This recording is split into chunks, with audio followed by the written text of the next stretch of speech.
are live in the present tense with Sam Stewart on 91.7 FM, WNJR Washington, and online at WNJR.org. Folks, tonight we bring you a special Sunday night episode of the present tense.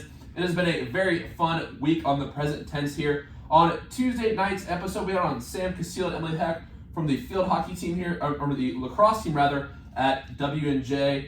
And then on Thursday night, we had on Bryce Rodriguez, Logan Marco, and Hunter Swedish. Those fellows all took home PAC championships. And the team took home the PAC Wrestling Championship for the first time in 3 years. Very exciting stuff. They head to regionals next weekend. And folks, before we take off next week, we've got an amazing episode for you tonight as well. My guest on the show tonight is the manager of the WJ social media team for the football program here at WNJ. He's also a freelance photographer, designer, and an all-around great guy. Everyone, welcome on the show tonight, Socrates, Boulis. Soc, how you doing tonight? I'm doing terrific, even better now.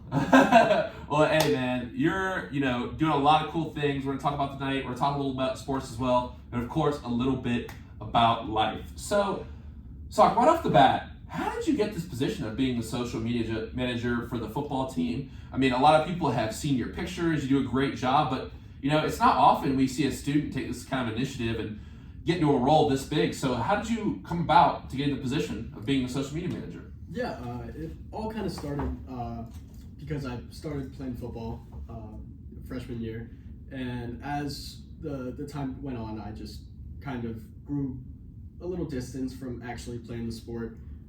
I started getting more involved with other activities and passions of mine, so I started doing more art stuff and more creative pursuits. And so I had to tell Coach Sirianni that I didn't want to play football anymore. Mm-hmm. And he offered me a student coaching job, and I was like, well, I want to do more editing and video and photography stuff. So then we kind of just worked a relationship there, and we talked over the summer, and then that's pretty much it. Oh, that's awesome, man. For you, on a day-to-day basis during football season, what does your daily routine look like working with the football team? What types of things are you editing? What types of things are you posting? Well, I'd say camp is probably the most exciting. Okay. Yeah, because you get there 2 weeks before everyone else. You're just with the guys, and it's overall just a really fun time. I was taking tons of pictures right when I got to the campus, when everyone was signing up and doing that with the freshmen, and everyone was kind of getting acclimated. But once we started doing the field work, that's when things started to get a little more exciting. I started doing more with the social media. We have created some videos that specifically were just interviews, so people could understand and kind of just grasp who the team was. Okay. So big personalities on the team, I would randomly go up to them in practice, come up behind them, scare them, and ask a couple questions.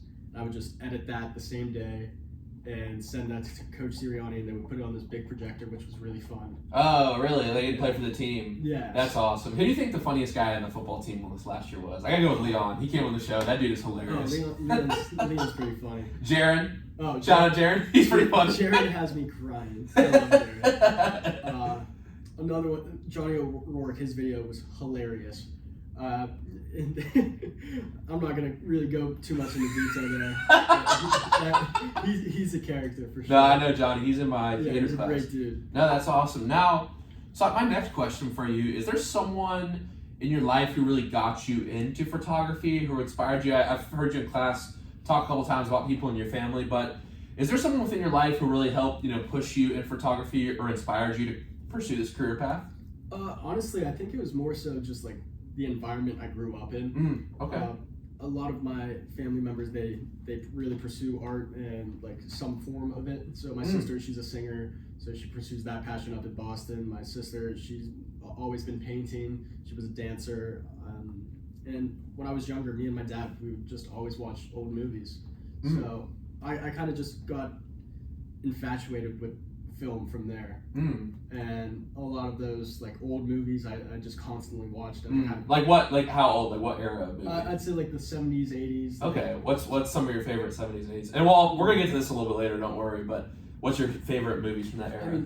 I love anything that has I was talking to Goose about this, like, the mob. Shout out Goose Man, yeah. Oh, okay, you're in the mob movies. Yeah. I got into a real phase of that because I love Martin Scorsese. Oh, yeah. So, I mean, honestly, my favorite Scorsese flick from that era would probably have to be Taxi Driver. Okay. Kind of a mob movie, sort of. Yeah, Not really a mob, but I mean, I'd say the best mob movie, it's not a Scorsese movie, probably Scarface. Scarface? I mean, Goodfellas is good, Casino is good, but I gotta go with Scarface. I don't know about you. Oh, no. You're going with Goodfellas? Oh, I love Goodfellas. It's so good. I just love that they're able to follow the whole life.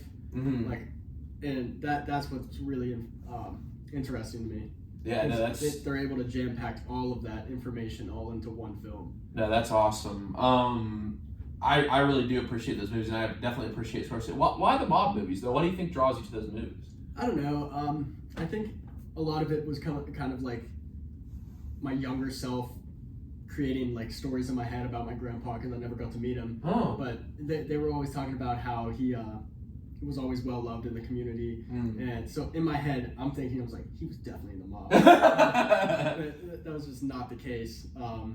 But ever since that, I think that's what kind of drew me to it, because I was always infatuated with meeting my grandpa, which I never got to do, sadly. But my mom always tells me stories about him, and yeah, so I think that's like kind of me trying to reach that. Wow, that's really, thank you for sharing that story. I think for me, those mob movies, and I really did get into them at one time period, just the kind of the moral ambiguity. Like, you don't really know who's a bad guy, who's a good guy. I mean, they're all kind of, they're committing crimes, but obviously in something like Goodfellas, you have like some moral ambiguity with Ray Liotta's character. Obviously, R.I.P. to Ray Liotta. He was so amazing in that movie. You know what I mean? But oh man, that's a good genre of movies. And it really what's that TV show? The Sopranos. I heard that's good. Jared's into that. I love that. I really do. No, that's dope. Okay, now my next question for you, switching up topics a little bit, kind of away from film towards photos a little bit. Is there a photographer or someone who you look at and say, like, okay, this person really takes great photos, and you say, okay, I want to take pictures like that person. I want to be like them. I don't really know if I have like a specific person that I would say that I kind of model myself after. I just kind of like the idea that, for the most part, that they're just kind of capturing the moment that they're in, that which I find very beautiful, instead of like trying to make it so it's like fixed in a certain position and all that stuff. That's why I love football pictures, just because it's in the moment, and if you miss that, you're never gonna get that chance again to have that same exact picture. That's a great point. Now I'm gonna ask you a kind of a specific question, but then we'll go to a larger question in a second. Go ahead and get deep already. What makes a good photo? A lot of things. For one, I'd say like how it's framed. Right. So, and you know a lot of the technique that I'm not as familiar with. So, can you tell the people at home what it means to have like leading lines and the rule of thirds and all that stuff? Because it does really get down to some technical stuff at the end of the day. Yeah. So the rule of thirds, it's in the frame, it's having like a tic-tac-toe box, like intersecting in the middle of it, and you want something interesting in each one of those small little one of the 9 boxes in that's created by that tic-tac-toe box. And with that, you also want the viewer to be able to look at your picture and see everything, and have those leading lines, which is just literally just things that are parallel, perpendicular, things that are drawing your eyes everywhere in the photo instead of one particular point. And a lot of that just comes with like your surroundings, and that's where good photographers, they'll understand their angles way better, because if you're lower than and there's not much in the background, then obviously you want to go higher so that you have more foreground inside the photo. Okay, so there's more. So how's that come into play when taking football pictures?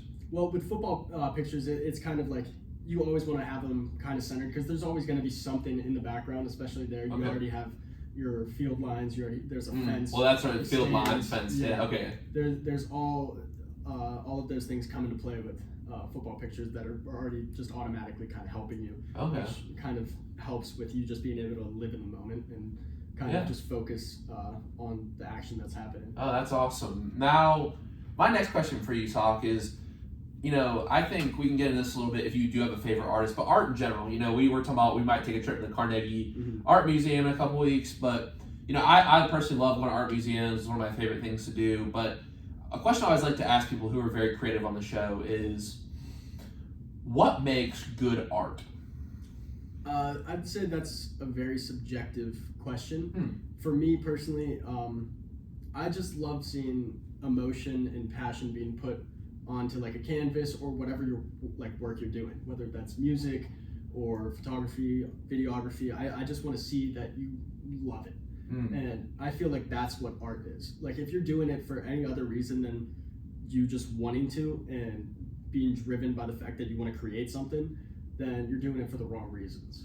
Yeah, no, I think that's a good point. Now, I mean, I think there's a second point of this, but I want to just say kind of my opinion first. I think that great art, I think as a person who kind of works in different sort of creative mediums like you, and I tend to focus more, if I can, on the written than the spoken side of things, like writing and podcasting. But I think that sometimes, even though our society has such an emphasis on words and language, and we get bombarded by words all the time, some people are masterful with words, and they're masterful writing words, but words lack the ability at times to raise emotions like the visual can. Yeah. So I think great art is something that captures something that cannot be explained. When you feel something, you see a painting, you're just like, wow. Like there was this painting at the Carnegie Art Museum from the Civil War in Venezuela, and it was really interesting. It was just this really dark images, kind of like these ghosts. It was really sort of gory and eerie, and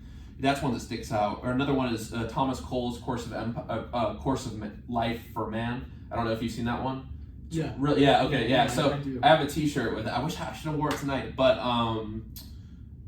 basically, like when I first saw that, and like he's born, and there's this like green garden, and then he's growing adulthood. And there's these angels, and then he's falling down the crevice, and then he sees God. I'm like, wow, that's like I couldn't capture those like this stage of manhood I'm in right now, where he starts going down, and you face these tribulations. Like that captured the feeling I was going through so well, and I don't really know if I'm trying to articulate it right now, but I feel like sometimes the best pictures, you don't need to describe them. You can just say, wow, that really touched me. You know what I mean? Yeah, exactly. That's what I'm saying. Like with painting, at least, most of the time, the famous paintings, it's because there's some act of passion going into it and like some backstory behind it, which can also be like parallel with how you're feeling in that moment too.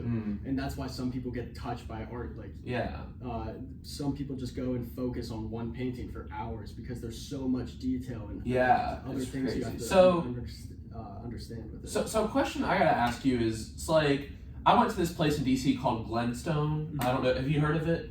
There was a story in the Sunday Morning News about it about a year ago. It is this place where it's very minimalist. You walk through these hills, it's almost completely soundproof, and it's like the whole building's concrete, and there's very modern art, and there are a few pieces in each room. It's sort of really dystopian. It's kind of like the Mattress Factory, but more dystopian. Have you been to the Mattress Factory? Yeah. And that makes me think too, because I went there, and it was these sort of dystopian feelings I was having. Concrete and hills. You can't see anything of DC. Like it's all just hills. It's like almost like you're in a World War II sort of dystopian movie. And like the Mattress Factory, you get the same sort of like almost like minimalist things. And I think like there you're going for concepts, and maybe it's not, because me and Kiki were talking about this one time. It's like, I'm not sure what to think about it, and I'll let you talk. I'm kind of rambling a little bit, but like that sort of art is more conceptual, but it still makes you feel things. You know what I mean? Yeah. I think it's really, I love that kind of art personally. Yeah. Because it's more about an idea. It's like a concept. Exactly. Okay. And I think it can just be taken in so many different ways. Like a lot of the artists, sometimes they'll give like an explanation for what it is. Yeah. But for the most part, like I think they love the confusion that comes with it. Yeah, and that's why you love Glenstone, because actually one of their things, all the tenants were gray, and there's no signs anywhere. Yeah. No artists are named, no titles. Yeah, like the confusion is what really like drives like some of these artists to make what they make. Yeah. Because there's so many different perspectives, and I think that's what their creativity is trying to say. Like everyone's going to perceive something differently. Yeah, and I think one of the most powerful pieces of art I saw at that museum is like talking about concepts. Was these people from it was Bolivia. It was interesting. I'm sorry, Chile, and it was these people who had actually been murdered in the middle of the night, and all it was different furniture from around the house, and all the furniture was like covered in concrete. You could just see the outline of the furniture. It was supposed to represent like the weight when you lose someone, like a chair, like the chair that like we're sitting in right now. If like one of us were to unfortunately pass away, like I think of you sitting in that chair. You know what I mean? It's like objects can carry weight. Now, like, did that take a super lot of work to make that? Like after ours got the chair and then made it? No, but like to come up with that concept, I think there's more labor in the idea than the process itself. For sure. I think it's very hard to vocalize some of your ideas, especially if you're trying to make a picture. Like, you can't put a picture to some of your ideas. It's kind of hard. Yeah, and that's what I think. So, if you've been in the Mattress Factory, so you can talk about it. So, have you been in the Infinity Room, the Kushama Infinity Room, where you step in there? So, I am personally a huge Kushama fan for multiple reasons, but like when I first saw her work in DC, we had the original. Well, I don't live in DC, but I was visiting, and it was red and white kind of grass going up, and the way you're put in there, and you are the art yourself in her works. And like, it's interesting. I don't think they have anything on this at Mattress Factory, but at the original exhibit, they were talking about how she would have these seizures when she was young, and those infinity rooms would be her hallucinations. And she took this pain, and she created something out of it. And she turned her pain into art, and she put you in the center of that art. And I think that's really powerful. That's my favorite exhibit at that museum. You know what I mean? It's like, it's different from something like the Carnegie, where you're like studying the lines and like the paint. Like, it's more the concept. You know what I mean? Yeah. I love stuff like that where they take a personal like situation or reality for them, and they try to make it understood by people through a visual sense. I think that's super like, because trying to describe a situation that only you can really exactly. That's the purest case, because she had like no one can understand what it was like to be in her head when she was having seizures. You know what I mean? Literally giving a picture of what it's like for you. I think that's the realest way someone's ever gonna be able to put themselves in that situation without actually having to go through a seizure. Yeah, and I think that's one of the best things about art in general. But I think that modern art almost takes it to more of a conceptual level of that. Oh yeah. And I think something like the Mattress Factory is not for everyone. It's not for everyone. No. You know what I mean? I think it's when I try to go to a museum, I think about something that it's supposed to make you think. If you're challenged your belief in one way, if you see the world in a different way, that's all it's about. You know what I mean? That's all about what going to these museums, learning new things. That's what it's all about. You're trying to challenge yourself. Like, do you remember when there was this one artist, I think it was in New York, he just duct taped a banana to a canvas. Banksy. It was Banksy. Was it Banksy? It was Banksy, yeah. Huh. I think it was Banksy. I think so. Here, let me look it up. Yeah. Let me look it up. Yeah, look that up real quick. Yeah, taped to. I need Jamie from Joe Rogan. Taped to a wall. No, it wasn't Banksy. Yeah, no, because I'm pretty sure Banksy Marizo. He's still anonymous. He is still anonymous. Cataline. Yeah, because he did that, and it sold. Okay. Later on, he came though, and he took the banana off the wall and bit into the banana. It was like more of a statement that people are just like buying art because of like what other people think instead of actually enjoying art. Like, I love that. That's interesting. So banana sold for I'd seen this. I understand the story behind it now. Over $100,000 it sold for a banana. It was a real banana. Like. Yeah. So and like if you look at was Banksy, was he trying to say that like basically this was like not right? Or like I didn't hear the other story about it. Like, why did he buy the banana? I'm a little confused about that. Oh, he just didn't like the idea that people were just buying art for. Because his art is actually drawing. Like his takes talent, I would say. You know what I mean? Yeah, but if you're buying a painting for status, or like just because of someone's name, you're not doing it for the right reasons. Right. You don't see the actual beauty that's behind it. Well, it's interesting. Banksy, Love's in the Bin. He had the painting that actually destroyed itself. You know what I mean? It's like kind of a commentary on what art is itself. Yeah, no, I think that's interesting. And I think well, it's almost like the clothing space. I interviewed Alec from B-Side. He's a great guy. Our mutual friend Kiki, he's super into clothes. He's thinking about getting the clothing space. But I feel like honestly, I love going to thrift stores and getting cool shit. Like, you've seen some of my shirts in class. Like, it's just like weird, random stuff. But like, I feel like I like thrift stores like that. But sort of the hype beast culture of things like, even like something like Yeezy, it's just like you're buying that just for the brand. Like, it's not cool. Like, it's just a brown shirt. You know what I mean? It's like tell me why that's cool. Maybe you really like the color, but is it worth that much? You know what I mean? You know what I'm saying? It's like almost like you buy stuff for status. Exactly, and that's. Or if you buy like a thrift store, like a cool or like a Dr. Seuss or a cool basketball player that you used to like, that's gonna be money like spent on something you like versus something that gets status. You know what I mean? Exactly. I was never really into like the hype beast type with like the Supreme and all of that stuff. Like, I mean, you know better than anyone pretty much. I walk into this class with the same beat up Converse like every day because I just don't really care that much about like the name. There's some shoes like Jordans and stuff like. Yeah, I rock with Jordans. I got mine on tonight. I can't lie, like I do like that, but not just because they're Jordans. Well, I think so my thing is with Jordan, and you know we'll probably get into basketball at some point tonight, but like the thing is with Jordans, you're also buying like history. Like there was history. Like I only buy retros really. I did buy the Gatorade 32s, but like that's like his contract with Gatorade. Like I like having the story behind the shoes, like the ones and the 11. You know what I mean? It's like that's why they call them retros. It's because like they have that throwback feel. You know what I mean? And it's like I love Jordan ones. Jordan ones are Jordan ones. I have the Mocha ones and the Air Phantom ones. Okay. Yeah. So I love Jordans, and I think just the idea of like the history behind them is super cool for me, and I just don't think you get that with other shoes. You know, maybe it will at some point, but like, but I mean, like, it's kind of like when LeBrons were like a big thing back in like high school and middle school. Yeah, like I remember Kobe's and KD's were like a big, but they haven't stuck around like Jordans. Yeah. It's just something classic about Jordan, and they're actually making a movie. Did you see that called Air? Really? About I gotta look it up. No, I didn't see that. About I'm completely blanking. I didn't know we just about Jordan. So it's actually no, it's about how they what is it called? Watch the trailer for. Okay, here we go. I don't know, but okay, it's called Air, and it's starring Matt Damon and Ben Affleck, and they wrote the movie. And it's about the story of how they got Michael Jordan to sign with Nike. So one of them's like playing Phil Knight. Okay. I think it'll be a really good movie, honestly. Because have you seen Good Will Hunting? Oh, I love it. Yeah, they wrote that movie. Wasn't that like their breakout? That was their breakout. That's a good movie. Really good movie. It was terrific. Robin Williams in that movie. Oh my God. I don't know. Have you seen Dead Poets Society?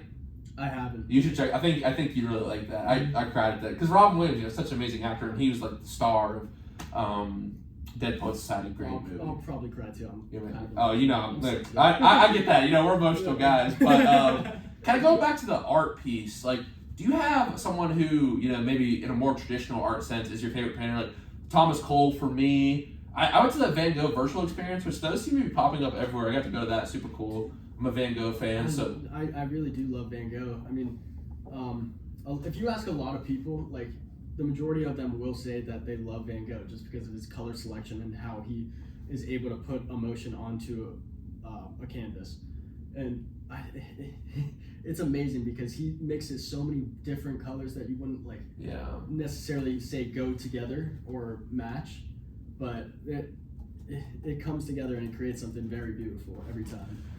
And the thing is with with Van Gogh, I'm trying to think of the name of this one painting, but like the thing is with Van Gogh, like he was like not appreciated at all in his time. Oh, not at all. I mean, he painted a painting every 2 days for the time he lived, from his adult life, until he died.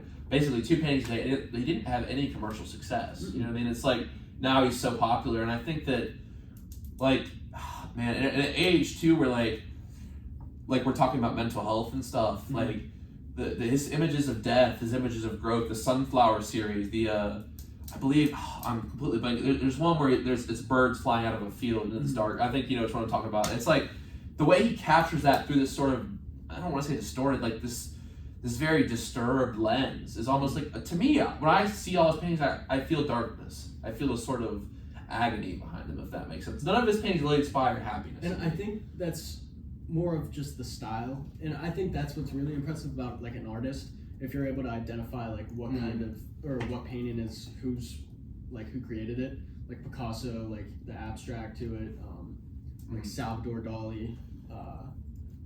I think all of them have a very unique way of painting, and that identifiability is what creates longevity. Yeah, no, I think that's very interesting. And the one I was We Filled with Crows is the name of that one, and I think that like the style and like just that's why I love going to the big small lines. Yeah, it's the small. Yeah, that's like his style. You recognize that. You know what I mean? And like, I think that's why I love going to DC. Is just like, and then I want to go. I'm sure like New York State and Carnegie to a certain extent. It's a pretty big museum. Like you go and you see the different styles. Like you see like the French Impressionism, and then like to me, my personal favorite style is like those big paintings of the American West from the 1900s. Okay. I just love those, where it's just like these massive paintings of like a field of buffalo or a waterfall in Yosemite. Like to me, that's like that kind of religious blending of American expansionism and religion and Christianity and just the idea of freedom and nature is like, it's so powerful to me, those. But I think also another one of my favorite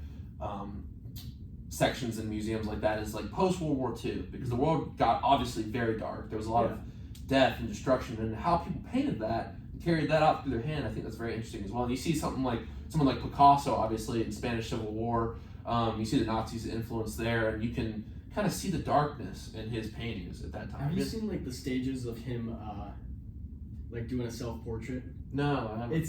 It's unreal. He starts like, it's kind of like more realism, and it just keeps okay, I think I know what you're talking about. Okay. Yeah. And I think that's beautiful, because like he's not looking at himself physically. I feel like he's looking at himself as a person, like on the inner side of things, and I think that's what he's putting down instead of his actual like looks, which I think is very like noble of him. Yeah, I'm looking at it's very interesting. I'm looking at it now. I have seen this before. I think that's more of like opening up than just painting yourself. Right. And obviously he'd gone, like everyone goes through stuff in their lives, Yeah. and what his experience did to him to change him like that. And if you look, I think there's like, it's like less pieces are added to the paintings. Like there's less to look at. Yeah, I'm just scrolling. It's been so long. I have been shown this before, but yeah, it's kind of almost like, it's almost, it gets more minimalist as he so goes now on. is it like, is he losing parts of himself, or are parts of him growing to take up more of his who he is? That's what I think is very interesting. That's how I look at that, at least. Yeah, I mean, wow, it's hard to say, but I think that, and I think one thing we're touching on here is kind of these like what is behind the painting. Yeah. But on the other side of things, and we're just kind of bouncing all over right now, is like Andy Warhol. Mm-hmm. Like he makes paintings, like he's even said, like there's nothing deep about some of his paintings, like a soup can, and you can add meaning to it, but also it's like, to me, I love Andy Warhol. I think his paintings are awesome. I think a lot of, he's done some definitely questionable things for sure though, which is kind of like, it kind of throws me off, like his art specifically a little bit, like with some of his video art and stuff like that. Yeah, some people don't rock with that. Against, like, I can appreciate his painting, and I appreciate what he was doing at the time, but it, like the video art, it was so intrusive. Yeah, and I think that section makes him uncomfortable. People, and like which I guess is what he Silver Sound Studio, and like they have like the interracial kiss, like that's one of the famous videos. It's like the first interracial kiss on video. It was like one of his movies, like, and then like there's different videos of people talking, but there's like some very odd videos as well, like there's kind of following people throughout their entire day, and it's very intrusive in that way, like artistic film, like. Yeah, I mean, I guess, like, to me, that doesn't have an impact on his art, though. You know what I mean? That doesn't... I think the idea of capturing... Like, my favorite is Car Crash, the Car Crash series. Have you seen those? Yeah. Because it's sort of taking the idea of death and, like, rationalizing it to how we deal with it as humans. Like, Car Crash 3, you see a man who's passed away, and you see another man walking past him at the scene of the accident. It's like the indifference to another person's story. You know what I mean? And the way he captured those things was just so unique. You know what I mean? I think it's very unique, and I appreciate it in that sense. But like I said, I try to see what the artist was trying to do, and because of what I've seen him like do in the video art, it kind of like projects itself onto what he's putting on the canvas. So now it's like, is he doing that for this reason or some sick reason that he has in his head? Like, is there something that I'm not seeing? And I think that's what, like, it's like the voyeurism. Like, But here's my take. Looking at it. Yeah, here's my take. Why? Here's my take on voyeurism, though. I think in the sense that we're talking about, like, enjoying looking at, like, if voyeurism is, like, looking at people's suffering and whatnot, and, like, pain, and you feel the need to look at pain. Like, I just don't maybe buy into that theory as much as some people. You know what I mean? I think my thing is like, it just because it maybe appears voyeuristic to one person, that doesn't mean it'd be voyeuristic to another person, if that makes sense. Yeah. You know what I mean? Like you might see something, be like, oh, like this picture of death is like where you're taking advantage of someone or someone in a vulnerable state. Like maybe like someone's painting someone who's sad or crying or taking a picture of them. Maybe someone sees that as voyeuristic, but maybe someone just sees that as a capturing of the human emotions. Mm-hmm. And we just all have different human emotions, and it's important as artists to reflect upon all those different emotions. You know what I mean? So if like, I see where it comes for example, like I guess like something voyeuristic would be like someone like crying. Would that count as voyeuristic? Would you say? I don't see that. Like someone is like. I guess it depends. I mean, if there's some sort of like a car accident or like Andy okay, perfect example, like the car crash series, Andy Warhol. Would that be like someone could say that could be voyeuristic, right? Like really not being able to. I can definitely see that in voyeuristic. Okay, I'm trying to think of an example because I don't see many things like that. So okay. So like literally, because some people say you can't look away from a car crash, right? Mm-hmm. Right. So I guess my thing is like rubbernecking. Yeah, exactly, rubbernecking. So like my thing is like, okay, well he makes paintings called the Car Crash series, and it's like to me like the way that he takes those newspaper clippings and puts them on, just I think the emotions it raises help you learn about yourself, but also like the nature of how things are captured in painting, and also what those things look like in our world, what like destruction, sadness, like when you see the car, it's just this burning piece of smoke, you know what I mean? Like what does that mean compared to human life? It's like destruction in two different forms. Mm-hmm. I want to look at it because I think it's interesting, I think it captures human emotion, but I don't see it as getting enjoyment out of it, if that makes sense. Yeah, no, I don't think you're getting like, you know what I mean? Positive, like I think there's like positive and negative like voyeurism, Mm-hmm. where you're getting some sort of like emotion out of it. Like I think we talked about this in class where we look at a car crash, but like if a rubberneck, it's like putting yourself in that situation. Oh, thank God Mm-hmm. that I'm not in that situation. And I think that's where like the pleasure comes out of it, instead of like, oh my God, like I love what I'm looking at and seeing. I don't get. Like, so both forms are wrong to you, like both. Okay. Like I got honestly, you. to say like voyeurism is wrong though is like I don't see voyeur. I think everyone does it. I think everyone is a little bit voyeuristic, and what they like, they enjoy looking at things. I don't see it as a bad thing. That's our most notable sense. Right. Sight. So I agree. That's how we take most of our information in. Mm-hmm. So I don't think it's wrong necessarily to look at things and take pleasure out of looking at things. Okay. But I guess what my point is, like, I'm just trying to understand your perspective, like, say, on someone like Warhol, who, like, you think, like, you can't, okay, and we're just sticking with the car, like, you can't look away from that. So is there a problem with voyeurism, or is it, like, is it something to be avoided, or is it, I think maybe we're having a disagreement in the idea that, like, things can be voyeuristic. And I guess, like, okay, if I see a car crash, like, I'm going to feel emotion. And I feel like emotion is the opposite of voyeurism. It's, like, the emotions that rises in me, like, I might not be able to look away because I feel so sad in that moment for that person. You know what I mean? I don't think it's necessarily I'm getting enjoyment out of it. You know what I mean? Yeah. No, I think you're where we're kind of like missing is like the enjoyment part. Mm-hmm. Like I'm not saying like you necessarily enjoy the situation that like the person is in, seeing that, physically enjoying that. Mm-hmm. But you enjoy looking at it. Like you enjoy the idea that you're not in that situation. Yeah. You're like a part of you, whether you know it or like acknowledge the fact, it's subconsciously you're like, thank God that could have been me. Like that could have been me. Thank God I'm still here, and I'm okay. Yeah, we did discuss that. I mean, I feel like I'm going to have to keep thinking about that. I don't want to say that doesn't happen, but I don't know. I mean, there's definitely been times where like I just, to say you put yourself and just say like, oh, at least, or like we talk about TV shows where someone maybe is in poverty and you're like, oh, at least I'm not them. You know what I mean? It's like, I don't really know if I get that sense sometimes. You know what I mean? But I think that's something I'll have to keep thinking on. And obviously, I'm sure we'll have a discussion in the future about that. But thank you for that discussion on that. I think you made some good points. I'd really like to think about that in the future. And my next question for you, Socrates, is, we're talking about this documentary class a little bit. So you kind of want to get into filmmaking a little bit, right? And what do you feel like your first debut documentary will be about? Honestly, I've been trying to think of a way to just film my grandmother, because she's just been a huge part of my life, and I kind of want to transition from like her days like before I was born and like her past, and kind of like in the middle of it come to like where I am now, and kind of start from there, so you kind of get a background on who she is, because she is really just a character. I love this woman to death, and she's nuts. So would it be chronological, like from the start of her life to okay, just so you can kind of understand like how she views life. Because I think that's the biggest thing I've seen from my grandma, because she just doesn't care what anyone else thinks. She's just gonna like live her life, be happy, and like protect her family and try to hurt like the least amount of people possible unless they mess with her or with someone she loves. Like, yeah, and I think that's the right way to look at life. Just let people be, let people do whatever they want to do. Just be happy. Yeah, no, I couldn't agree more. Thank you for sharing that story. That's awesome, and hopefully your grandmother gets to see the documentary. That'd be really cool.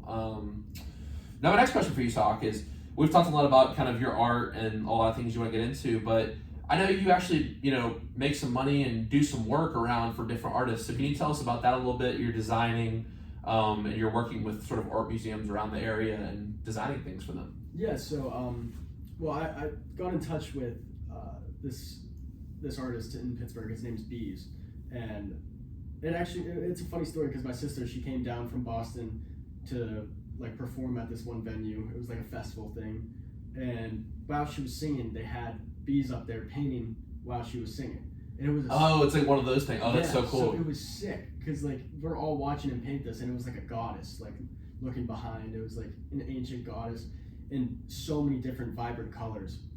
And me and my roommate Gavin, Gavin Butler, shout out Gavin. Yeah. We just went up to him, and we wanted to talk about like maybe purchasing the painting he just created, and he thought we were with like the person he was first in talking to. So like whenever he got done talking with them, he got very confused as to why we were still standing there. And so we just started talking, and he was asking about like what we do and like where we go to school. So I told him, I was like, I do social media. I'm a photographer, videographer, and Gavin does a lot of photography. He takes a lot of beautiful shots as well. And we just kind of got acquainted there.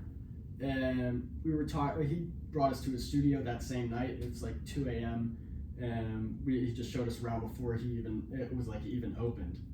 And he just showed his idea and like what he was picturing for the actual studio, and it's a really cool place. So we just kind of kept in touch, and as I got into school and got more into football and stuff, I didn't really have time to like kind of work as much as I wanted to with him.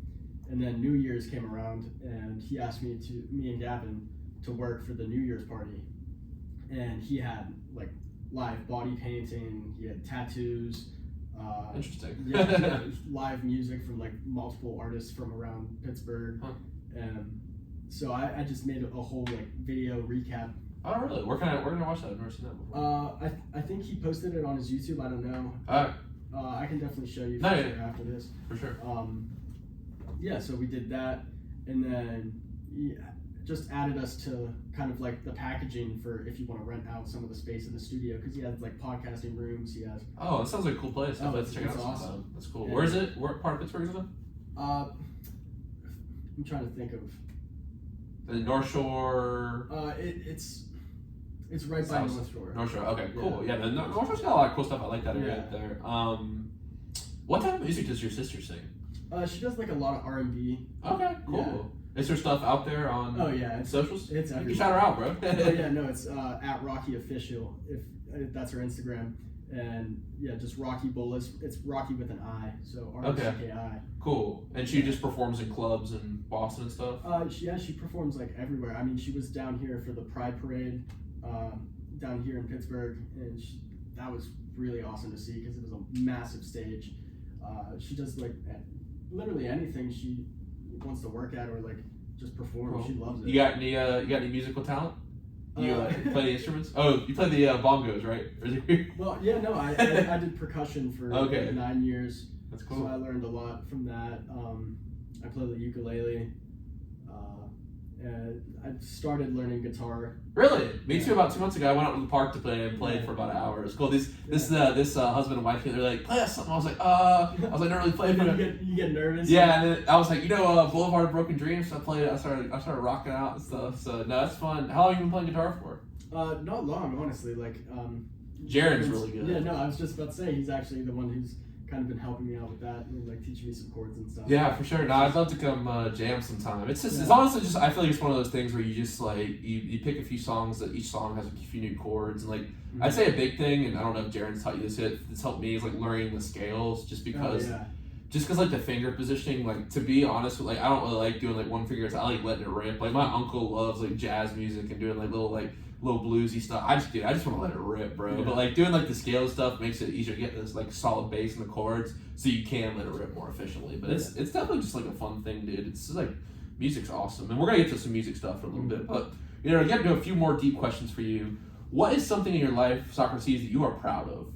Proud of? Mm-hmm. I would just say the way I like hold myself. I take pride in that because I don't like people like impacting how I think of myself. Yeah. Like that. I'm just gonna be who I am no matter what. I'm totally gonna be super upfront.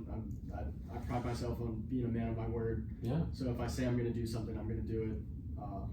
And that's basically what I take pride in. Like a lot of people nowadays, they'll say one thing and then go ahead behind your back and do something else, and give you like a lie to kind of make up for it and try to make the situation better. But I don't care if the situation's like good or bad. I'm gonna just be truthful. Yeah, you sound like Ray Liotta, man. Like you gotta, although he did snitch at the end, but I think something honorable about like those like this they hear like there was a certain like code. You know what I mean? It's like there was an honor code. You know what I mean? And if you mess with someone, like you had people's backs and you told the truth. You know what I mean? And I think that's sort of the it's no wonder you like those movies, because I think like a lot of those people, like their whole lives are based on honesty and being upfront. You know what I mean? Yeah, and I think nowadays I learned that from my grandma too.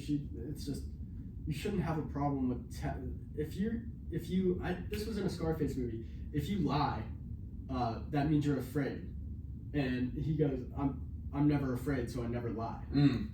So I remember that, yeah. Like I don't fear the situation that's at hand. I'd rather face it like right away. Yeah, I agree. And one of the rules in Jordan Peterson's first book is if you have something to say, silence is a lie. So which I do struggle with like that aspect a little bit, because like with close family or like friends and it can be tough. It can be tough based on family dynamic. It can be tough. So like I mean a lot of times, sometimes if I do have an issue like with someone that I've grown to like care about and all this stuff, I won't say anything, but eventually it does come up, and then we just address it and we let bygones. I agree. You gotta address it. No, that's a big key in life. I agree. Now, my next question for you, Sock, is how do you want to be remembered at Washington and Jefferson College? I just want to be remembered as someone who's like nice, and someone who like created and made an impact.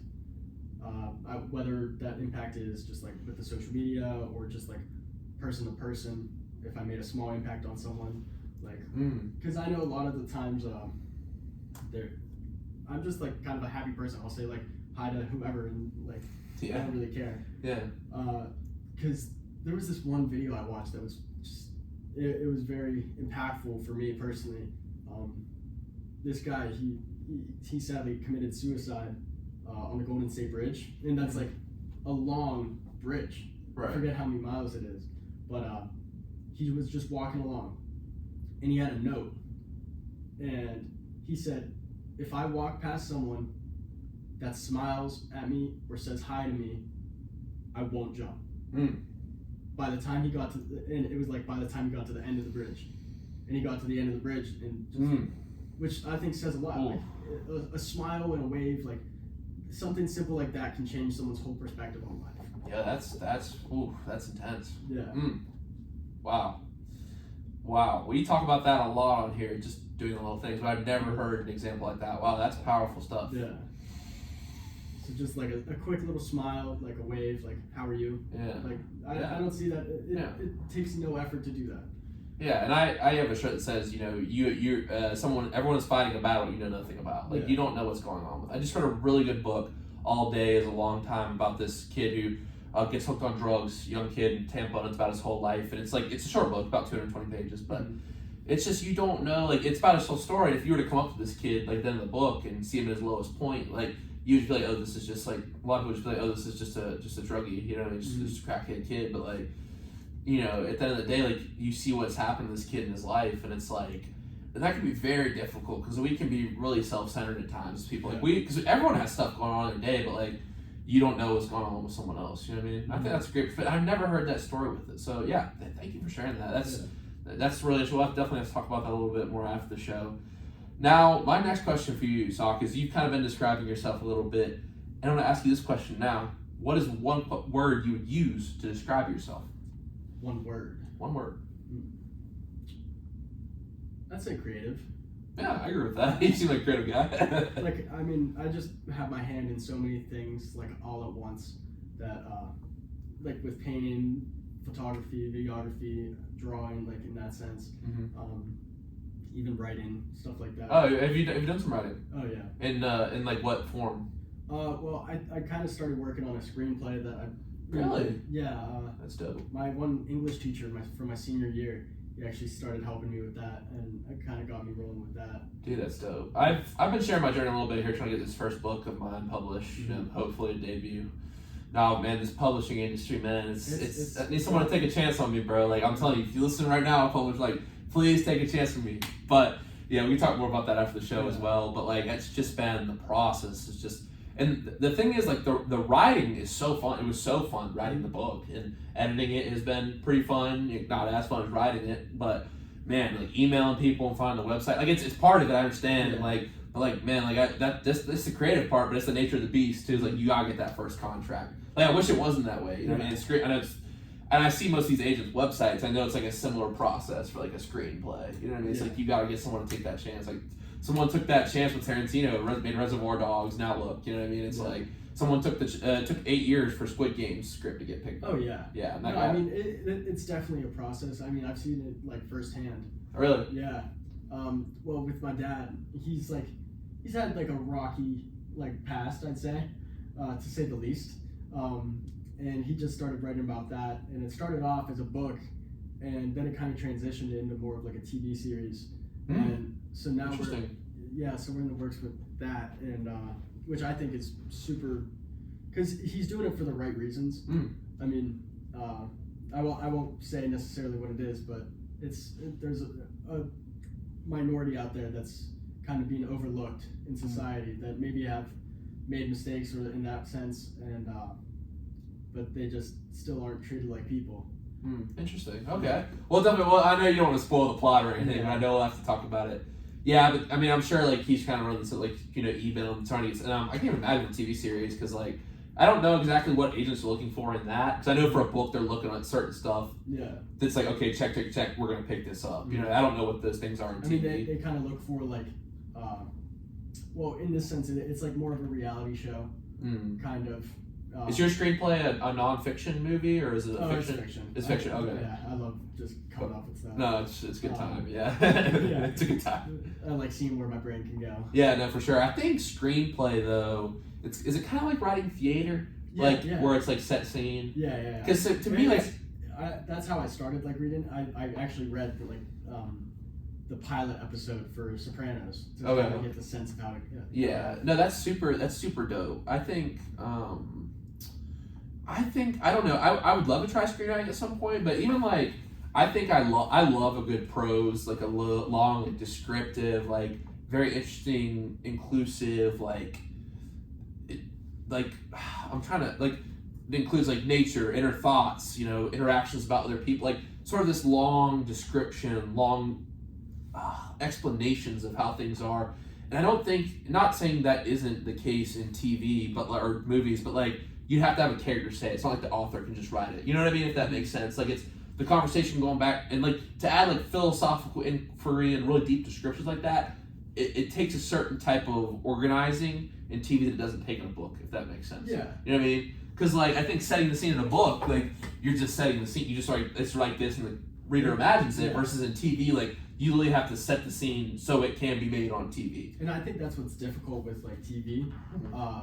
Everyone's going to be seeing the same thing. Exactly. So now you have to try to get all of their perspectives to see exactly what you want them to see.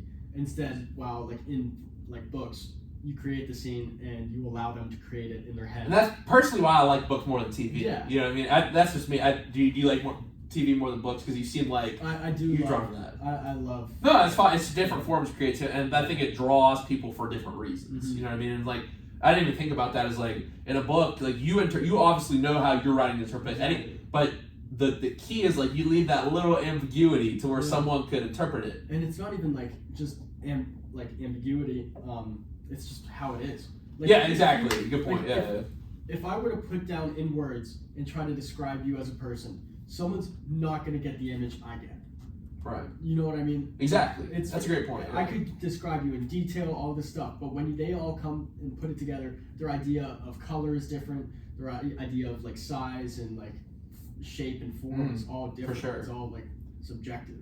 Yeah, no, that's a great point, and more credit to you because that makes even writing TV or a movie. Are you writing a movie or a TV script? I'd say it's more of a movie. Okay, cool. Now, yeah, that's the thing is like, and also like, I'm sure you have to write like the camera angle and all that stuff too, and it's like right now I just have it kind of like in my notes and stuff about how I want it shot, but like it's more so I kind of picture the scene in my head and how I want this story to unroll. And then I try to put that into, onto the paper. So honestly, it started out with just like this one scene I had in my head, and I started coming up with like a beginning and then an end surrounding that one scene, and that's what I think is really fun. I think the interesting thing, and I'll make this point, and then I'm gonna give us station identification, so we don't have to go to a full break, but I think one thing that's interesting is like the idea of you're watching the story as you're writing it. So like I've heard Chuck Palahniuk talk about this, the guy who wrote Fight Club. He's one of my favorite writers. The book Fight Club is also really good as well. But so basically what he does is first and second acts. He doesn't know if he knows how the book's gonna end. He says the reader will know how the book will end for that third act. So he writes the first and second acts, and then whatever comes to him at that moment when he's finished the second act, that's what he goes with. Yeah. And that's interesting. We'll go ahead and pause for station identification. You're listening to 91.7 FM at WNJR Washington and online at WNJR.org. I'm just going to play the 30-second one. I didn't want it to get in our way, but my boss gets something.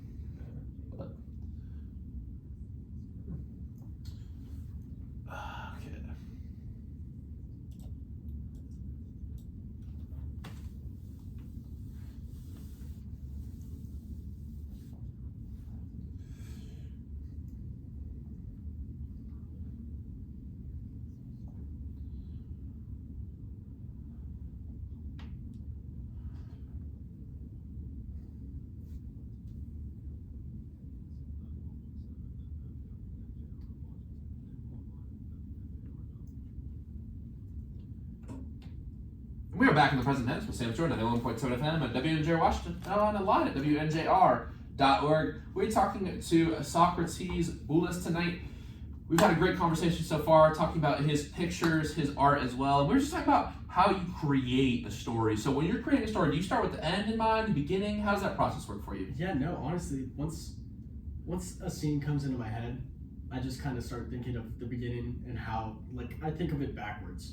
Like, what led up to this, and then that's how I get my beginning. And then after that, that's when I start kind of working towards, like, how I want the end to work. So, like, I kind of think of the scene and create the beginning. And then I'll have an end in mind.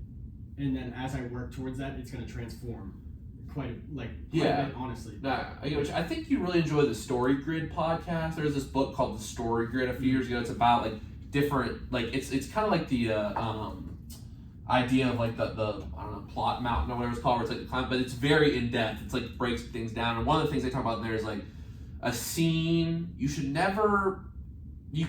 have to make something happen in the scene that you could never go back from. Like the characters can't reverse it unless something else happens. And I think like those sorts of things, like breaking down a scene, starting from the end to the beginning, I think it's really interesting stuff. You know what I mean? But I'm really looking forward to seeing your TV show. Like, give me an acting role, bro. Come on.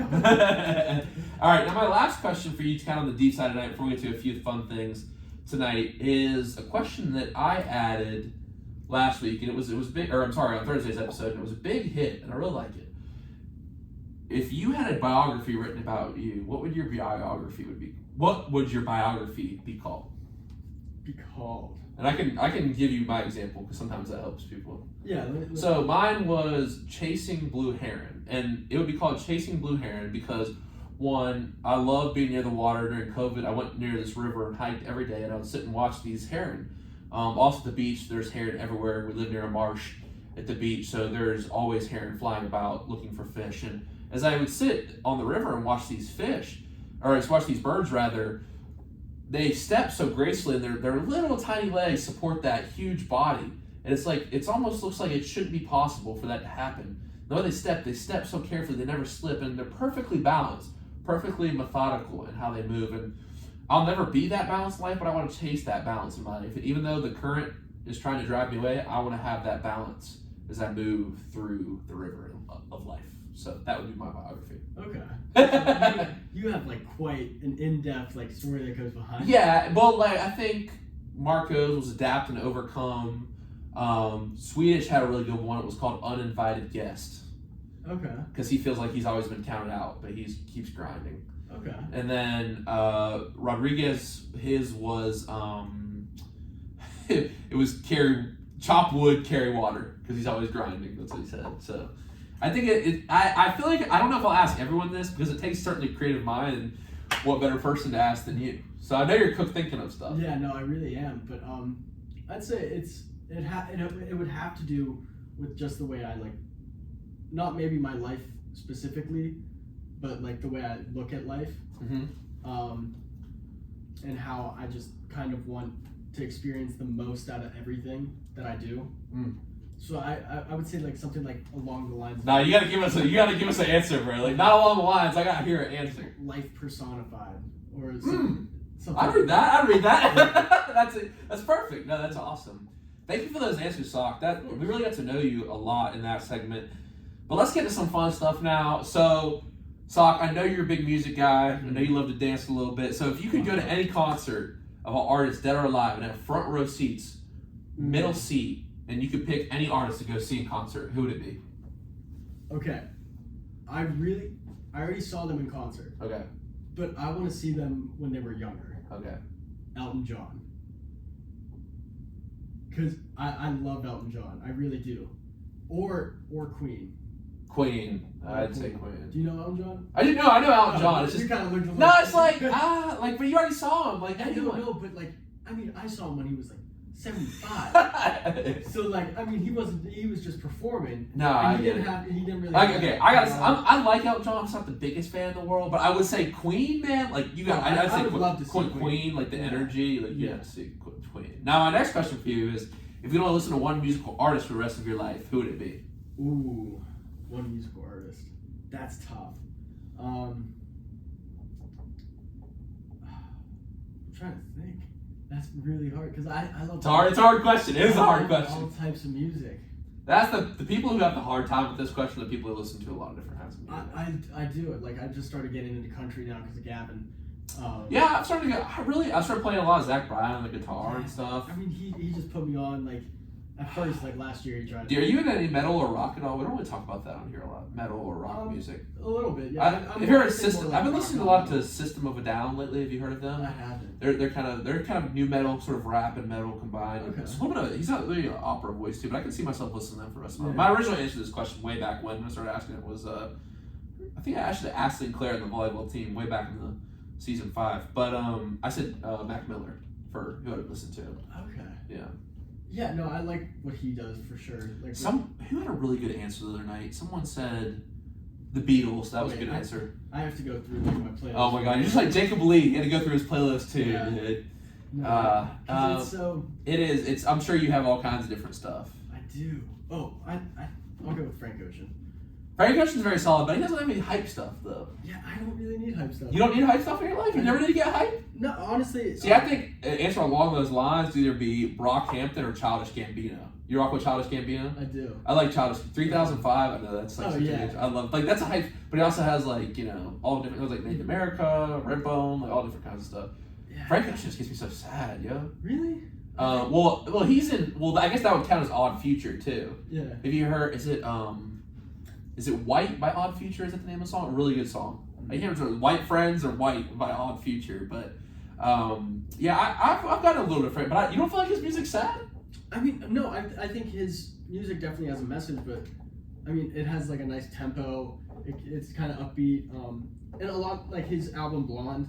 Yeah, well, it's probably his most famous, right? You said. Yeah, I'd Yeah, say most now, commercially well known. I'd say nowadays, yeah. I mean, when it first came out, I was like the only one that like actually enjoyed it. Like from what I heard, I've never listened to a full album of his start to finish, so I can't yeah. act like I really know the discography, just being honest with you, but that's interesting. So Like, it wasn't well liked. Oh no, dude, it wasn't like accepted well at all. Like when it first came out. But that's just critics though. Like you watch movies, like you know. Like, people were saying like, oh, he rushed it, like because people were begging him for new music, all this stuff. But I listened to it consistently because I was in Greece at the time, like, and I was just constantly listening to that while I was like on runs and stuff, and I would listen to it at night. It just fit like everything that I was doing at the time. So that's why I would choose Frank Ocean, because like a lot of his music I can fit into my life and how I live. Have you ever gave Brockhampton or Kevin Abstract a try? I love Brockhampton. I'm so sad they broke up. Man of the Moon was a good like ending song for them, but I like that the way you I guess kind of say Frank Ocean, like to me Brockhampton is something like I would listen to Peach and Arizona Baby by Kevin Abstract, and then I'd listen to Saturation 1 through 3, and I'd listen to Roadrunner, and like all these different moments that capture all the emotions, because summer was like a really transformative time for me. And I think that, have you ever heard Lamb by Brockhampton? It's not on any platform. It's on stream. It's on YouTube. That's the only one it's on. It's really good. But like whenever I listen to that song, I think kind of like what you think about Frank Ocean. It's like that moment in time. Like, I can always listen to that. You know what I mean? So, exactly. And I mean, like, you can make any song hype for sure. I don't agree with that. You can't make any song hype. I mean, any song hype. Any okay, song. maybe not any song, but you can definitely like the amount of passion and like emotion you put into it can definitely stir up the situation. Like, but it's not. If you're in the car and you start belting out, you're telling me that's not like kind of hyping you up, like getting your heart going a little bit. If it's just like, okay, I'm trying to think of it like since you're getting like, what's a sad country song you know? A sad country song? Like, do you like Morgan Wallen? Pretty much anything by him. Like 865. Like I belt that song out. Yeah. But that's a sad song. It's not gonna be hype. I think just because you sing the song loud and enjoy it doesn't mean you get hype. You know what I mean? I guess you know what I'm saying? I understand what you mean. Like hype in the sense of like this stirs emotion, but like I'm talking about hype in like game time. Like game time, going to the gym, like upbeat, or like I'm just like driving around feeling good, like I'm hyped. I know a lot of like me and my friends, like especially the one song with Frank Ocean, we always listen to Lost from his. I've heard that one before. Yeah. I mean, it's not necessarily like a very like I'd say party song, but we make it into one. I think it's like just about how you look at it. Yeah. I'll have to think about that. I understand where you're coming from. I think, especially if you're with your friends, it can be like maybe it's an enjoyable experience. I still don't know if it's hype though, but you're making me think about it. So once again, I'm here to learn. No, that's an interesting point. Now my next question is one I think you'll be able to answer. It's, if you were at a party at any of the various places that you party, Sock, and I'm gonna have to think of something specific. Yeah, you are, exactly. You already know what's coming. So you're at the DJ table and you got 5 seconds to put a song on the aux cord, and the whole crowd's looking at you. What song are you putting on at the party? Blackout Days. What song? Blackout Days, but the remix. Blackout Days. Have I heard it? Baby Girl. Have I heard it before? I don't know. We'll listen to it after. I don't know if I've heard that before. Yeah, no, dude. Anything with a good beat. Like, okay. I listen to a lot of music just for the beat, specifically. Like, do you know Baby Girl by Disco Lines?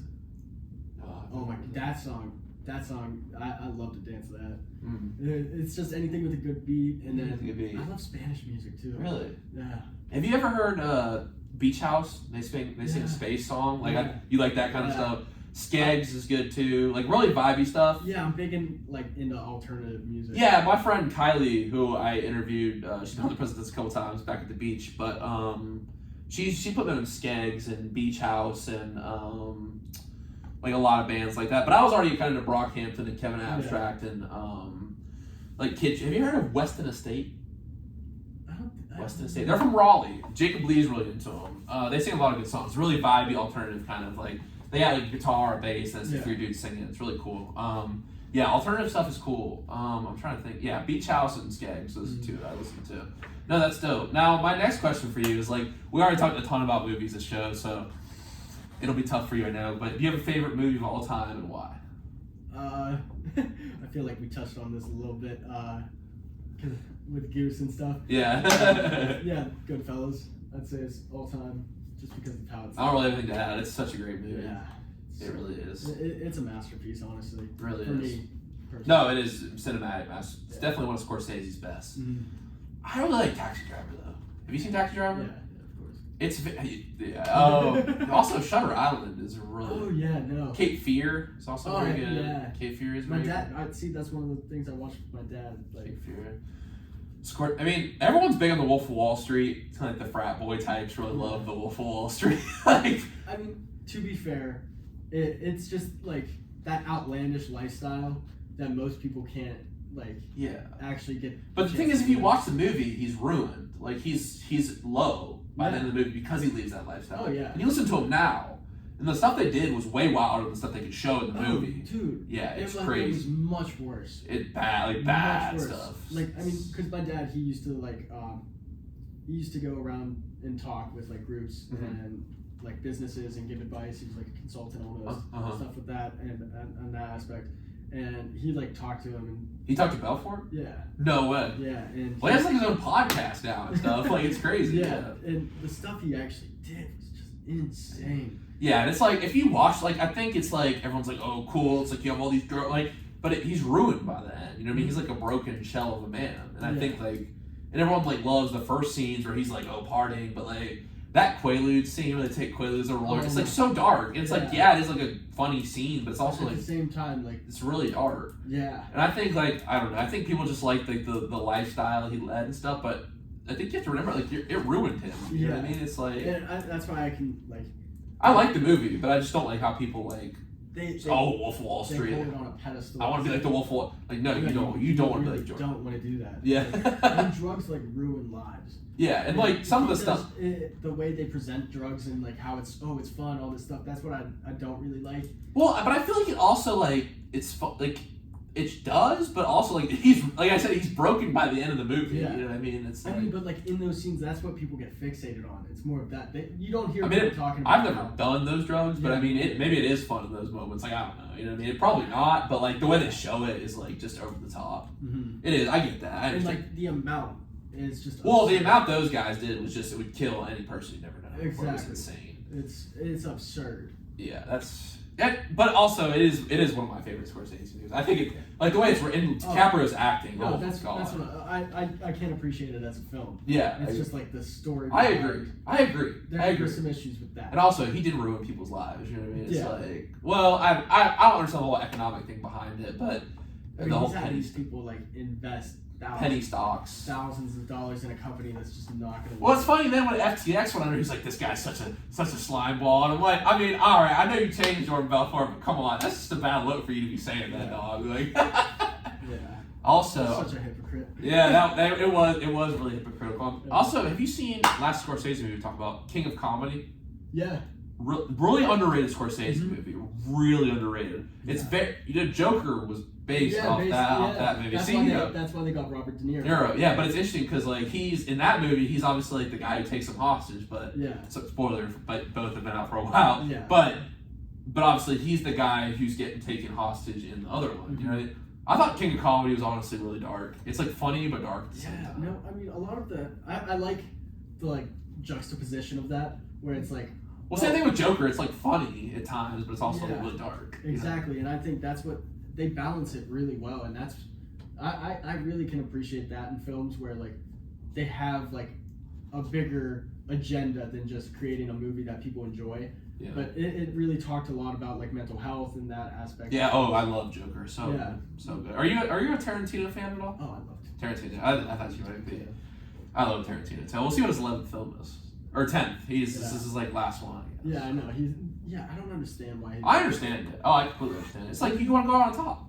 He's never made a bad movie in my opinion. Even like Death Proof and Planet Terror and all that stuff and Dusk Before Dawn. He was in that, produced it. Like any movie he's been associated with, it's not bad. Like it's great. Like to my opinion. Like I know a lot of people don't like. Have you seen Dusk Before Dawn? Yeah.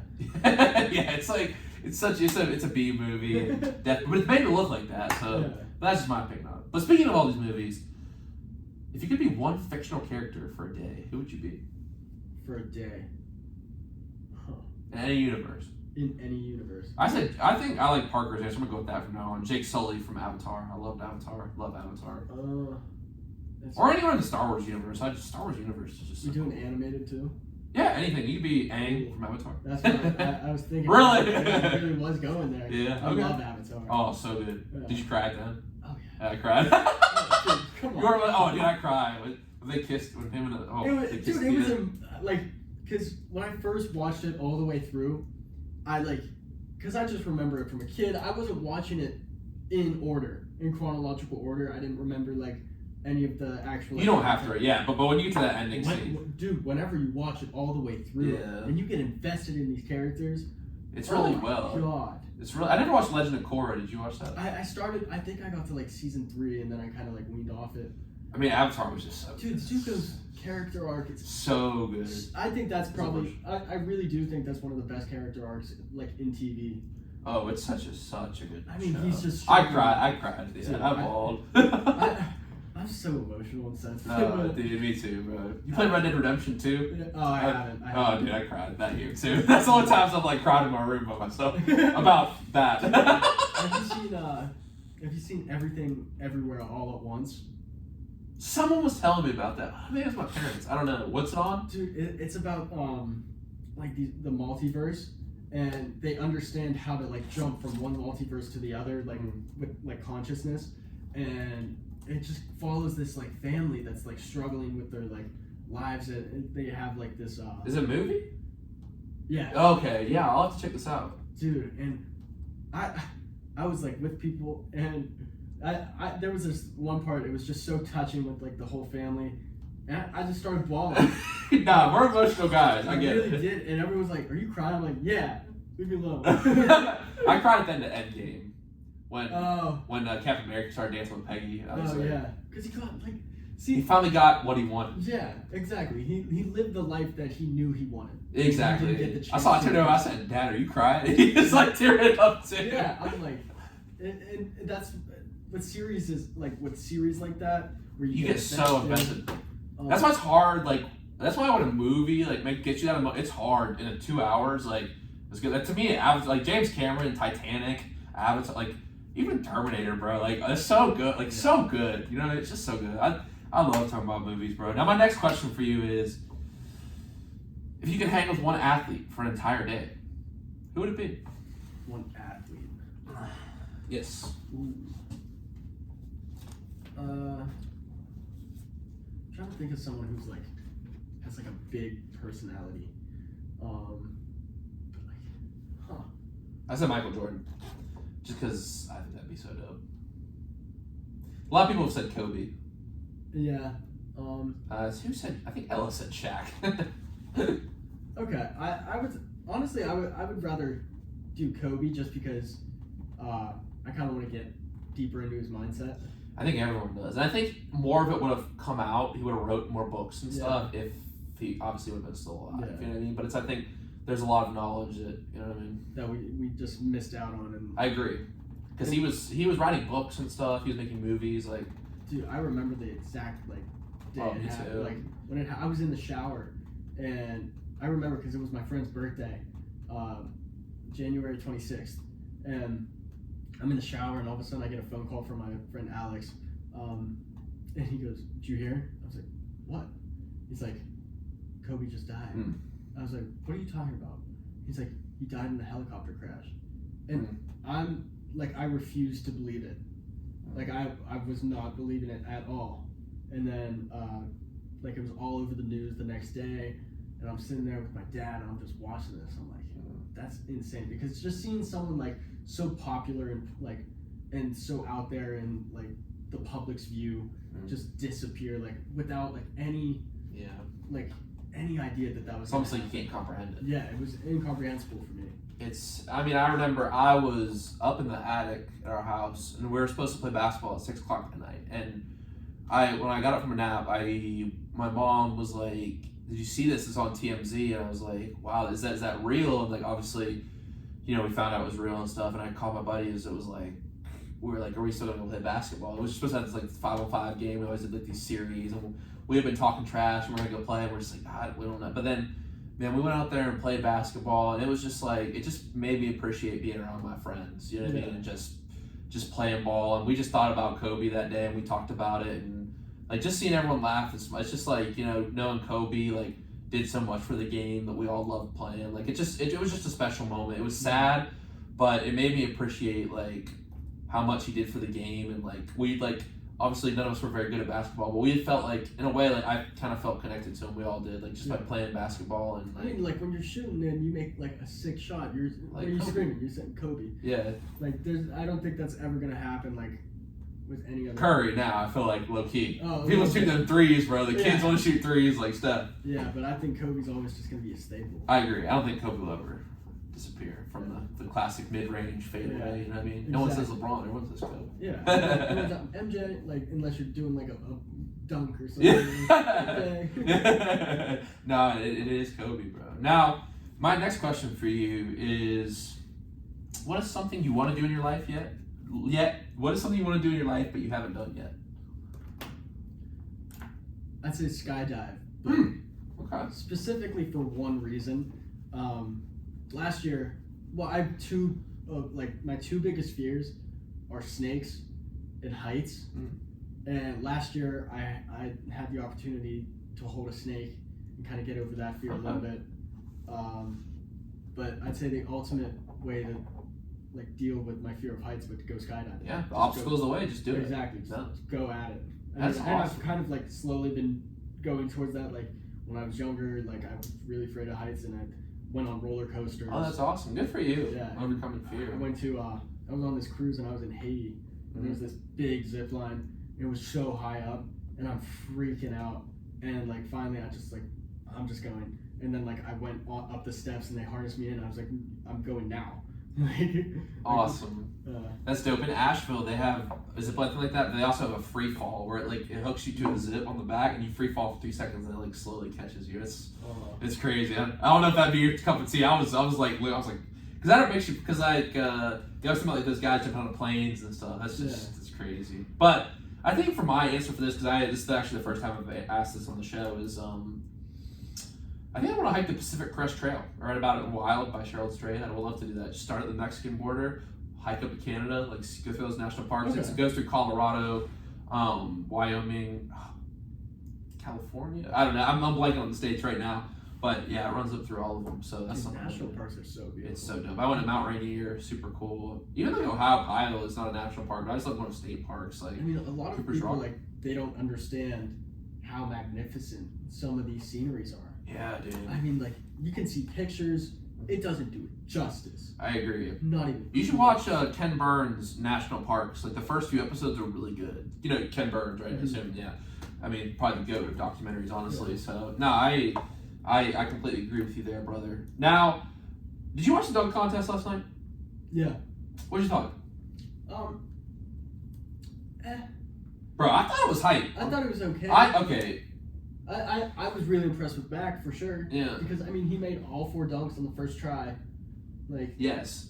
And he actually made more than he's made in his career last night. He made $106,000 last night. He's made $100,000 in his career. It's like in 2 NBA games he becomes the player with the fewest NBA games played to win a dunk contest. He joined Spud Webb as the only player 6'2" or shorter with 350 dunks. He's the first 76er to win the dunk contest, 3-point contest. He's been on the team for like 2 days. And I think, well, here's the thing. Trey Murphy was pretty good. Kenyon Martin, like his dad, he's paying homage. But Sims for the Knicks, man, like that was brutal. We had the 50 up and it was like real. But Shaq said this and I agree. I think he saved the dunk contest. Yeah, honestly, because it was going downhill. It's been going. Well, Zach LaVine and Aaron Gordon was fire. Oh, dude, that era of the dunk contest was insane. They were doing some nuts things. Yeah, and Zach LaVine got robbed. Yeah, no, that. No, I'm sorry, Aaron Gordon. Gordon. Oh, yeah, no. Yeah. I mean, he was. Yeah, he was doing that. I didn't think it was humanly possible. Yeah, it was, when the Magic mascot was spinning on the thing, he had the ball, he went under his legs. What? That's insane. It is insane. I mean, I think Mac could do something a little more creative in that. That's pretty impressive, jumping over 2 years off. I like, but I do enjoy the spectacle. It is a spectacle. Yeah, like I thought it was extremely impressive, like the athleticism that he like showcased. Mm-hmm. But I would love to see like what he was doing with like mascot with holding the ball over his head. Yeah, well, I think for a lot of us who grew up with the internet, it was like seeing our player with Mac because we always saw him dunking on Ball's Life and all these different high school like YouTube channels. And then like, all of a sudden he's there on that stage. Yeah, he was balling at that, and like that's how like the people who watch YouTube and Instagram, we saw him. College, he was all right. Obviously, he makes it to the G League. Like we know he's all right, but we knew he could dunk. You know what I mean? Like that's like the one thing. We need Zion and Jaw, really. We need Zion and Jaw. Zion versus Jaw, that'd be so dope. Didn't Jaw say he like the billion likes? Yeah, he just wasn't. Jaw is acting like a clown out here, bro. I'm sorry. Talking about we don't need to worry about it in the West. Did you see that? Yeah. Oh, just come on now. Although, to be honest, he's a specimen. He's a specimen, but like, really, the West is going to come down to the Suns and the Nuggets this year. I think I would like to say the Warriors if Steph gets back, but I feel like right now against Suns Nuggets, I don't think the Dallas has the defense. Although we had a trade today in the East in the NBA. Kevin Love gets picked up by the Heat. He is the first, he is ranking 28th in 3-point percentage. He's one of 4 players since the 3-point line was introduced, 1979 to 1980, to shoot 35% from 3 and average 10 rebounds a game as well. Sock, do you have a prediction for the NBA Finals this year? Yeah, honestly, I do kind of want to see the Suns win it all.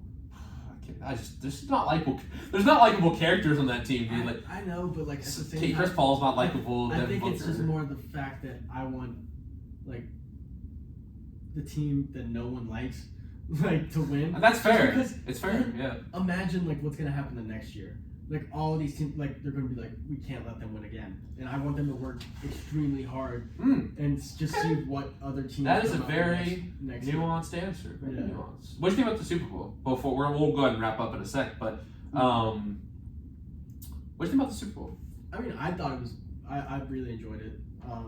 Great game. Yeah, it was always. I thought it was very, like, what's the word I'm looking for? Like balanced, I'd say. I agree.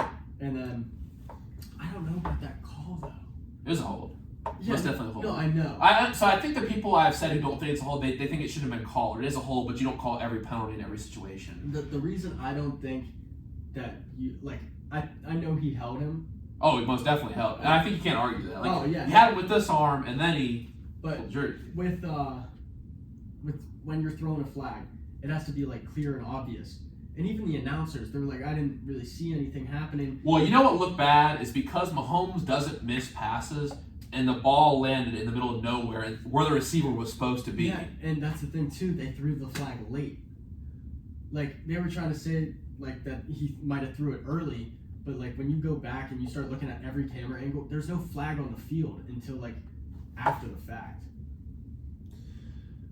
Yeah, I mean, I just feel like it was, but. Here's the other point. I just want to bring up this. I was watching some people talk about Casey's game plan in the second half. That little play they ran towards the goal line was brilliant coaching. Where because they do on a jet sweep, they switch the man on the opposite side. So what they do is fake the motion, and then he'd break it to snap the other way, and he'd be wide open. It worked twice. You know what play I'm talking about? Exactly. And like Andy Reid, I mean, the way they broke it down, it's just like he's just such a great coach. Yeah. Like he really is one of the all-time greats. I feel like at this point, like you know what I mean, and winning against his former team too.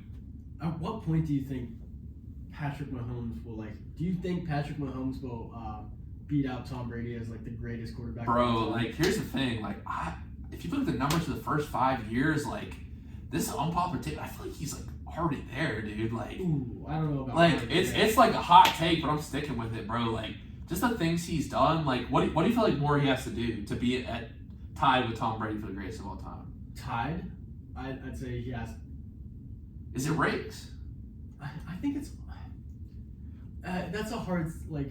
You know what I mean? That goes like with the LeBron and MJ like. But I'm an MJ fan. Oh yeah, me too. So it's like, but Pat Mahomes has stayed with the same team his whole career. You know what I mean? And like Tom Brady only played for 2 teams. It's not like LeBron where he's hopping from team to team to team. But like, I liked that Tom Brady did that because I'm a Bucs fan. He proved that it wasn't the team. I can. And it wasn't. But with Pat Mahomes, it's not the team because he's had so many different wide receivers. You know what I mean? Mm-hmm. Like so many different wide receivers. But they all have been like. Yeah, like Valdez Scantling. Like, is he a number one on any other team? You know what I mean? Like, Tyreek Hill was, but like, he's probably got the second best tight end of all time. Mm-hmm. I think Gronk's the best tight end of all time. Like prime Gronk was just crazy, bro. Yeah, that was insane. Yes, but you know, it sounds premature and it almost is, but like if they win next year, like, is it premature? Is it premature now? Especially because he's so young.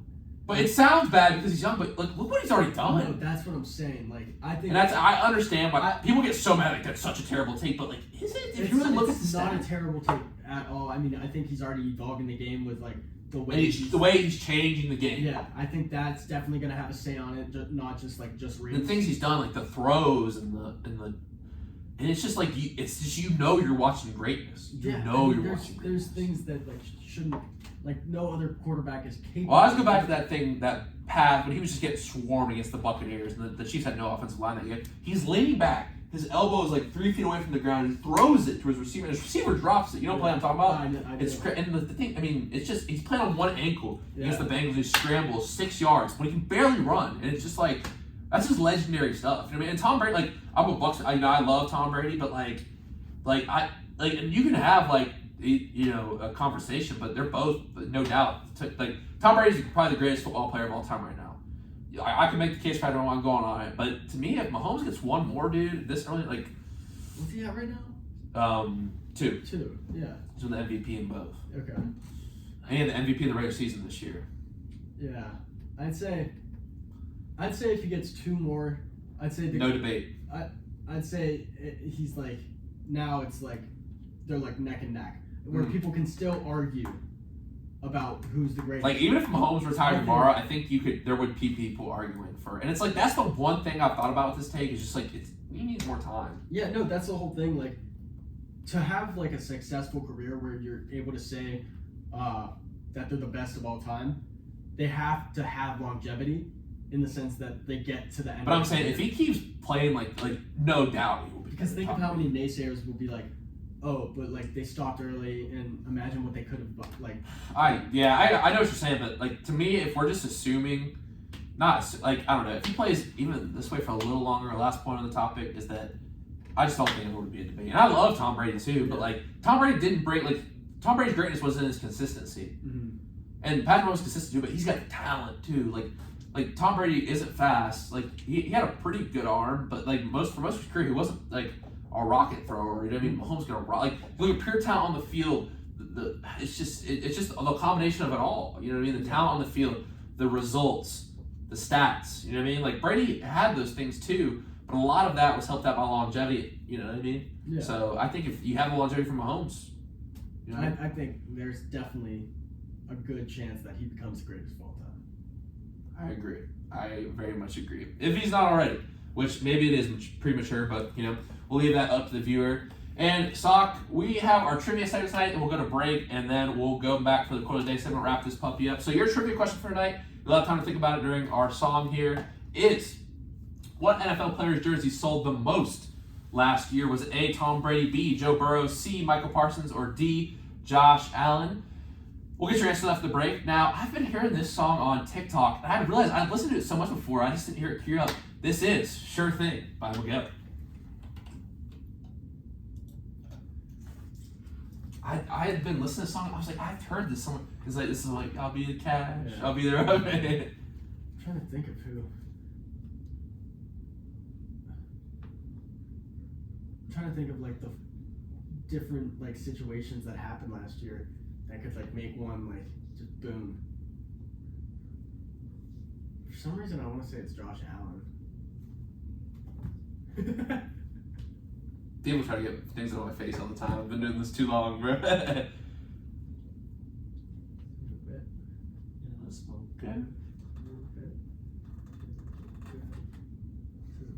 This is a banger. Well, I've heard it and it's like keyed up and stuff on TikTok, but the original version. So.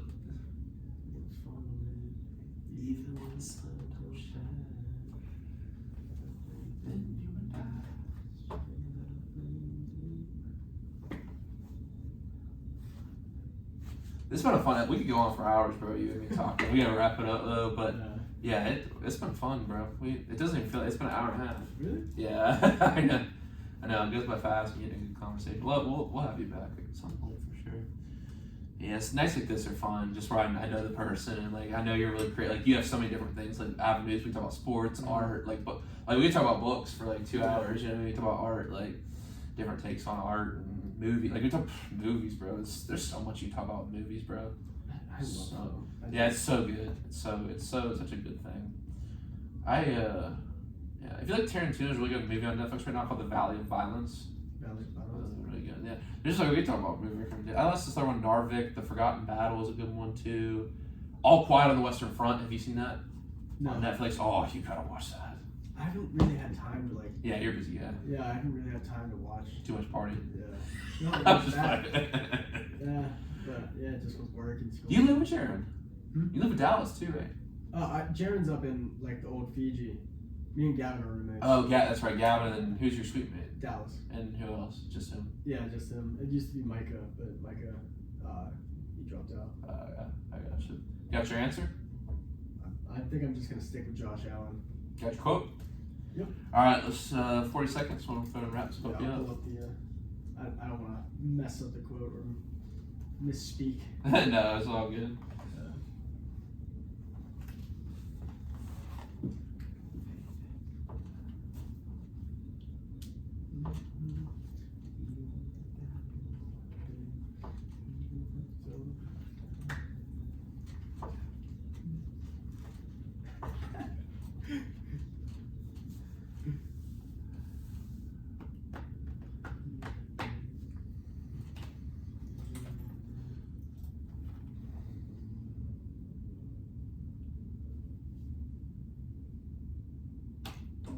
We are back in the present tense with Sam Stewart, 91.7 FM on WNJR Washington and online at WNJR.org. Today we are talking with Socrates, Boulis, photographer, artist, videographer, all of the above, and we asked Sock before the break, what NFL player's jersey sold the most last season? Was it A, Tom Brady, B, Joe Burrow, C, Michael Parsons, or D, Josh Allen? Your answer is?